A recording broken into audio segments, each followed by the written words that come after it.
ये कहानी है जेमी की, जो 3 साल का है। मम्मा, कहाँ हो? मैं खो गया हूँ। जब वो अपने घर से एक दिन खेलते खेलते 10 किलोमीटर दूर इस पहाड़ी पर पहुंच गया। और एक कहानी है इस पहाड़ी की, जिसके नीचे आज तक कोई नहीं गया था। सभी इसे दूसरी दुनिया समझते थे। तो जेमी एक दिन खेलते खेलते अपने क्यूरियस और नटखट स्वभाव के कारण यहाँ पहुंच गया।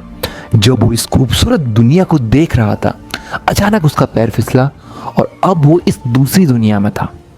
जेमी अब बहुत अकेला हो गया था। जेमी को खाने को तो मिल जाता था, लेकिन यहाँ वो भी किसी का खाना बन सकता था। वो अक्सर शिकारी जानवरों से बचते बचाते रहता था।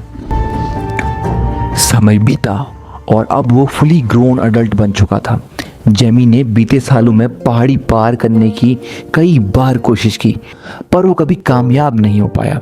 जेमी ने यहाँ जीना तो सीख लिया था, लेकिन वह अक्सर अपने घर और अपनी माँ के बारे में सोचकर दुखी हो जाता था, क्योंकि यहाँ जेमी का कोई अपना नहीं था। उसके घर पर जेमी की माँ भी उसके बारे में सोचती रहती थी और उसे भी विश्वास था कि उसका बेटा एक दिन ज़रूर आएगा। तो एक दिन जेमी बैठकर अपने घर के बारे में सोच रहा था। मानो ऐसा लग रहा था कि वो ईश्वर को याद कर रहा है। और उसने जैसे ही ऊपर देखा, उसे एक पेड़ की बेल दिखाई दी जो उस पहाड़ी के अंदर से निकल रही थी।